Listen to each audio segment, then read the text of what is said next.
this next guy we have coming up is actually, I consider it an honor to call him a personal friend of mine. You guys have seen his viral videos for several years now. Of course, I'm sure many of you have bought merch at his site, MachoSauceProductions.com. Contributor to PJTV. Give it up for Alphonzo Rochelle, everybody.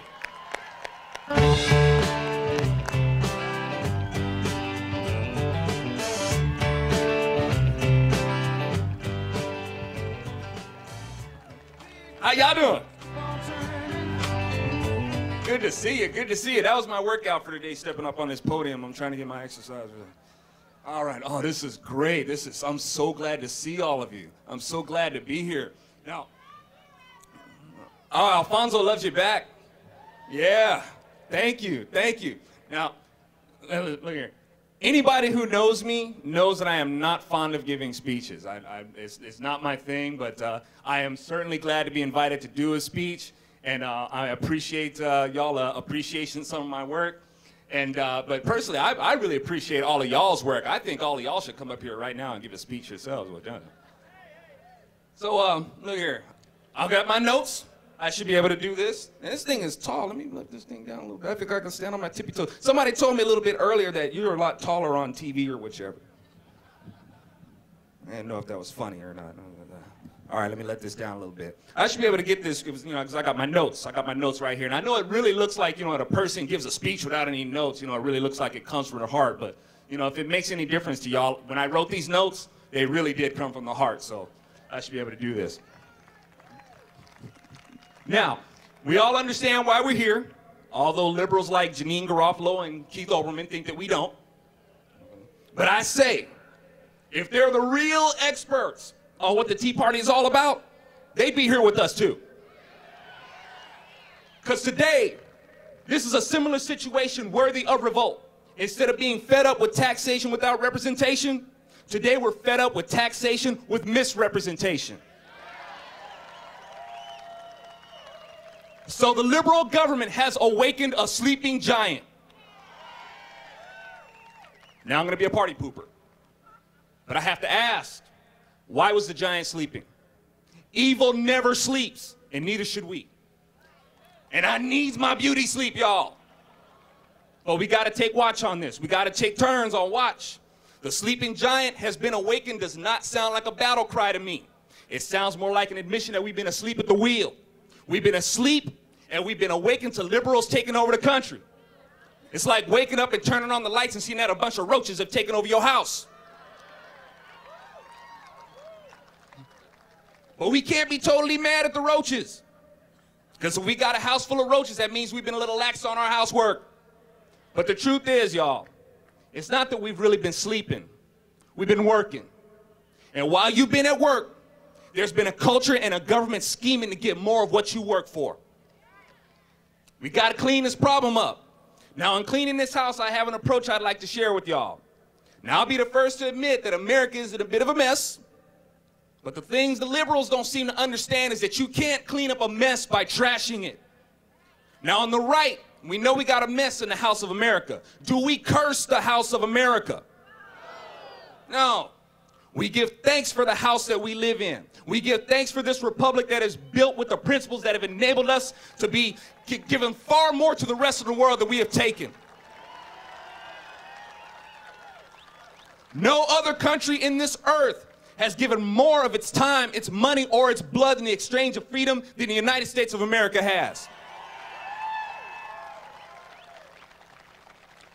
Now, am I proud to be an American? I'm gonna be party pooper again. Proud isn't the word for me. I'm thankful to be an American. See, liberals resent being Americans, yet they won't leave. They're miserable people who want to drag us into their miserable state. And this cynical culture elects other cynics into office to represent them and impose on us. Y'all, let me tell you, cynicism is a very easy way to relate to people and a very cheap way to look intellectual. Cynicism has been the ingredient for satire and politically oriented songs, and liberals have been using it to the hilt. You need to know what you're up against, y'all. The taxes that are being imposed on us truly suck. They really do. but that's just a symptom. A certain kind of mindset has to be shaped in the culture that invites all these taxes. A culture that elects other people to stand on a soapbox and say, I want to spread the wealth. I want to take more money from you for somebody else to take advantage of. We have a culture that has paved the way for this. The problem is much deeper than taxes and the economy. The state of our economy is symptomatic. The diagnosis, I'm going to get in a lot of trouble for this one, is a deficiency of God.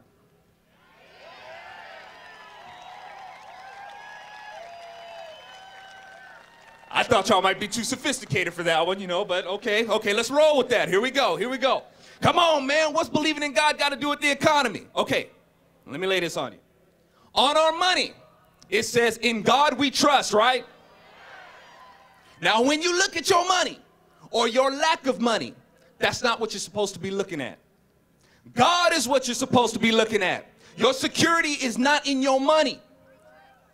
That is why in God we trust is on your money. Our money doesn't say in Congress we trust. It doesn't say in the president we trust. It doesn't say in the media we trust. It doesn't say in our own abilities we trust. It says in God we trust.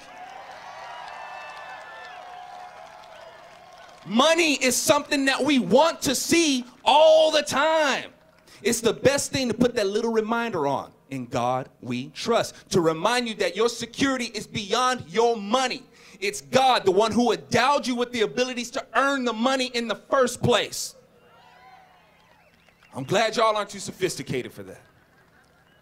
Now, I'm listening and I hear a lot of fear and I hear a lot of anger, and it's justified, don't get me wrong. But it's kind of hard to hear the sweet song of trust in the Almighty over the roar of anger and fear. Who's got more of your attention? Obama or God?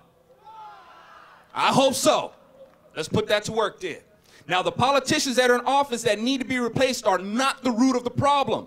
Those politicians didn't just appear in office. They were formed and given power to by a culture. Now, please don't take this as a negative towards your efforts. We're gathered here because we're looking for solutions. So I hope you'll accept these suggestions as constructive. Right now, y'all grievances are trained on the elected officials. Y'all, those are the weeds. In my experience, you don't deal with weeds by cutting down the top of the weed. You got to get down to the root to deal with it. And the root, in this case, is the liberal culture. I know. I've been in that culture as an agnostic liberal myself and got out. Now I've returned as a Christian conservative to show others the way out.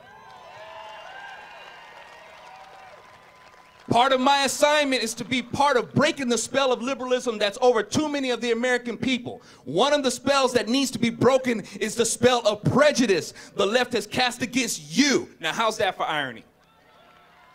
The so-called tolerant and accepting liberals who claim to hate prejudice so much wants to keep everyone prejudiced against you. Like our buddy Keith Olbermann.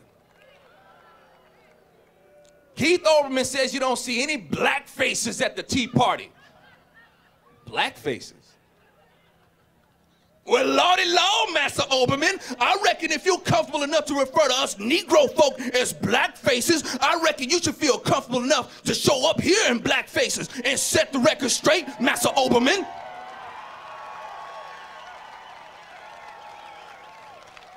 Now here's the deal. A big part of why there aren't a lot of black people here is because they don't want to come. Why don't they want to come? Because there is a legion of people like Keith Olbermann trying to keep blacks within their gates of the plantation, and their method of doing so is pandering and accusation. They patronize the black community. Then while they got the black community wrapped around their patronizing finger, they take that same finger and they point it at you and accuse you of being racist, which heats the animosity of the black community against you and solidifies their loyalty to their masters. Blacks are not here because they aren't welcome. They're here because their masters have programmed them not to come.